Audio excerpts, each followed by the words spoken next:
Assalamualaikum warahmatullahi wabarakatuh. Alhamdulillah wassalatu wassalamu ala Rasulillah amma ba'd. Hadirin yang dimuliakan Allah Subhanahu wa taala, insyaallah pada kesempatan video kali ini kita akan membahas tentang perkataan-perkataan para ulama tentang atau mengenai pembahasan tentang adab atau akhlak. Allah Subhanahu wa taala berfirman dalam surat Al-Qalam ayat keempat, A'udzubillahi minasyaitonirrajim, wa innaka la'ala khuluqin azim. Dan sesungguhnya engkau Muhammad memiliki budi pekerti yang sangat agung. Jadi Allah Subhanahu wa taala memuji nabinya karena Nabi Muhammad sallallahu alaihi wasallam tentu saja adalah manusia atau orang yang paling berakhlak. Oleh karena itu para ulama menasihati kita semua melalui ucapan-ucapan mereka atau melalui apa yang ditulis oleh para ulama yang lain ya di dalam kitab-kitab mereka. Di antaranya adalah ucapan dari seorang ulama yang bernama Ibnu Sirin. Beliau berkata, qala Ibnu Sirin berkata, "Kanu yata'allamuna al-hadya kama yata'allamuna al-ilm." Sesungguhnya mereka, yaitu para ulama menyebutkan mereka yang dimaksud adalah para tabi'in senior atau para sahabat Nabi Shallallahu alaihi wasallam karena Ibnu Sirin adalah ulama dari kalangan tabi'in. Beliau menyebutkan sesungguhnya mereka yata'allamuna al-hadya, mereka mempelajari al-hadya.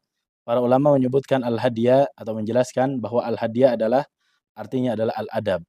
Jadi mereka mempelajari adab kama yata'allamuna al-ilm, sebagaimana mereka mempelajari ilmu yang lain.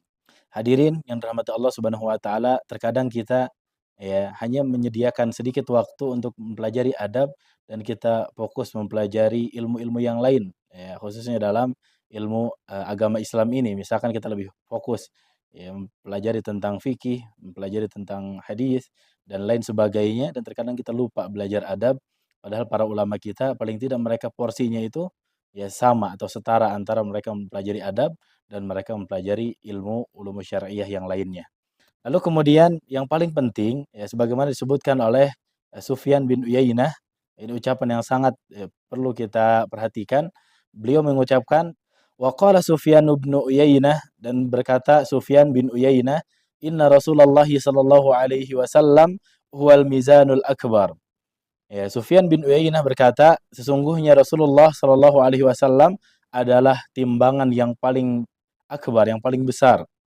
Ya, wa alaihi tu'radul asya, dan kepadanya lah ya segala sesuatu dikembalikan. Artinya, ketika kita ingin beradab dengan adab yang baik, maka sudah selayaknya kita beradab dengan mencontoh Nabi Shallallahu alaihi wasallam. Artinya tidak ada orang yang lebih beradab dibandingkan Nabi Shallallahu alaihi wasallam.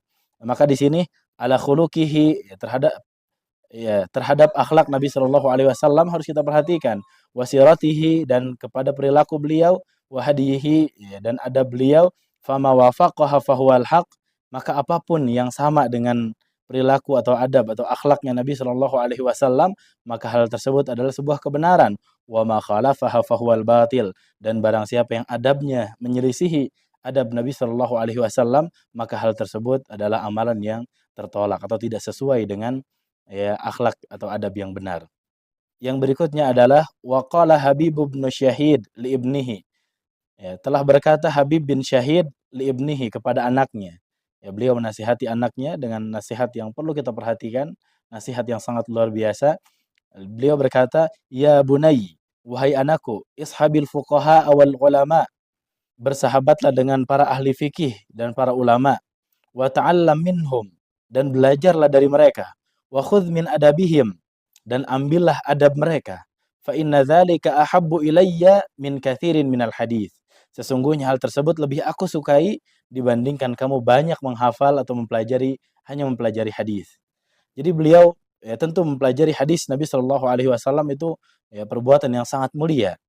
Ya, tapi Habib bin Syahid di sini ingin menjelaskan bahwa pentingnya kedudukan adab di dalam agama kita, yaitu agama Islam.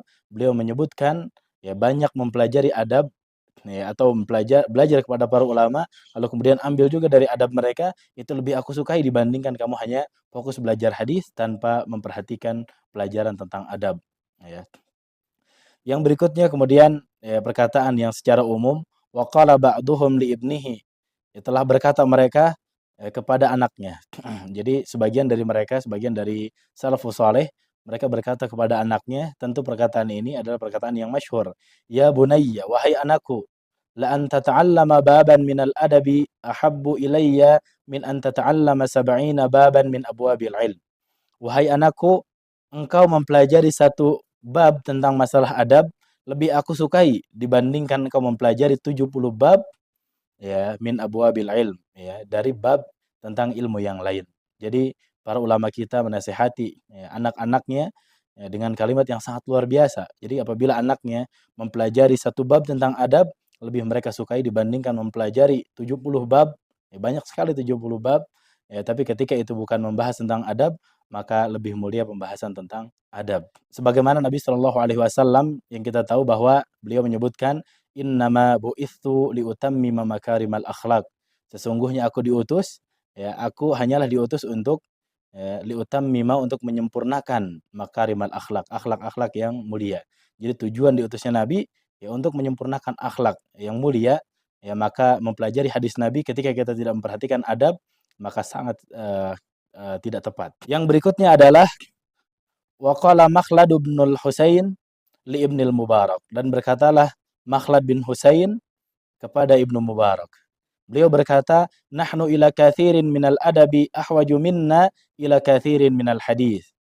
Ya, kita ya lebih membutuhkan ya, banyak belajar adab dibandingkan kita membutuhkan banyak hadis. Jadi Makhlad bin Husain berkata kepada Ibnu Mubarak, ya, seorang ulama terkenal Ibnu Mubarak, ya, Makhlad bin Husain berkata kepada Ibnu Mubarak, "Nahnu ila kathirin minal adab." Kita ya memperbanyak adab atau banyak mempelajari atau memperhatikan tentang adab, ahwaju minna itu lebih penting bagi kita ila kathirin minal hadis daripada kita banyak mempelajari hadis tapi kita meninggalkan tentang adab tersebut. Tapi yang berikutnya adalah tentang ulama yang paling masyhur khususnya di negeri kita, negeri Indonesia ini adalah Al-Imam Asy-Syafi'i. Wakila Syafi'i radhiyallahu anhu dan dikatakan kepada Imam Syafi'i semoga Allah meridainya, kaifa syahwatuka lil adab?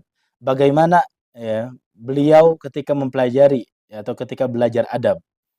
Faqala maka beliau pun berkata, asma'u bil harfi minhu, aku mendengar satu huruf darinya, mimma lam asma'hu, dari hal yang belum pernah aku dengar, ya tentu ini pelajaran tentang adab ya yang belum pernah beliau dengar, fatawaddu a'dha'i anna laha asma'an tatana'amu bih.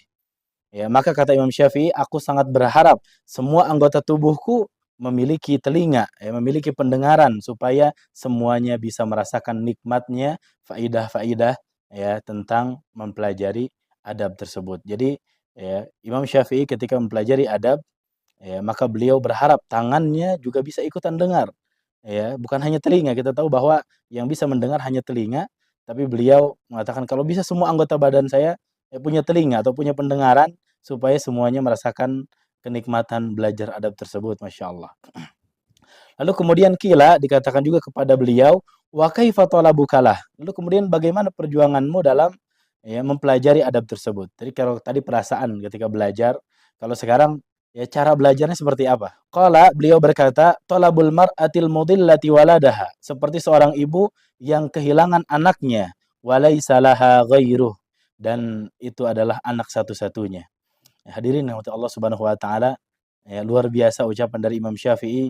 Jadi perasaan beliau ketika ya mendengar tentang adab, beliau berharap agar semua anggota badannya bisa mendengar ya saking nikmatnya belajar adab tersebut. Lalu kemudian ya ketika atau bagaimana cara beliau menuntutnya, semangat beliau itu seperti apa dalam ya mengejar pelajaran adab? Ya beliau mengatakan, ya semangat saya adalah seperti seorang ibu yang kehilangan anaknya, lalu kemudian anaknya itu ternyata anak satu-satunya. Ya, hadirin rahmat Allah Subhanahu wa taala, ya kita tahu bahwa ketika seorang ibu ya, memiliki anak ya, yang meskipun dia memiliki 10 anak, ketika anaknya hilang tentu tidak akan dia biarkan. Dia akan berjuang ya.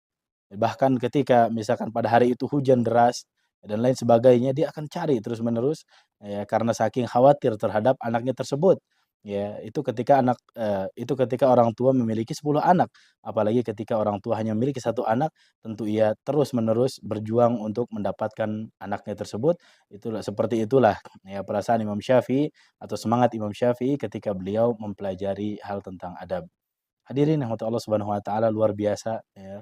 ucapan dari para ulama kita membuat kita mudah-mudahan ya kita menjadi semakin semangat tentang mempelajari adab ini, dan mudah-mudahan kita termasuk hamba yang Allah Subhanahu wa taala mudahkan untuk kita memiliki adab yang baik, dan juga kita bisa berakhlak yang baik, yang tentu itu adalah tujuan dari diutusnya Nabi Shallallahu alaihi wasallam, dan itu adalah sebuah kemuliaan yang sangat tinggi. Wassallallahu ala nabiyyina Muhammad wallahu a'lam bissawab. Wassalamualaikum warahmatullahi wabarakatuh.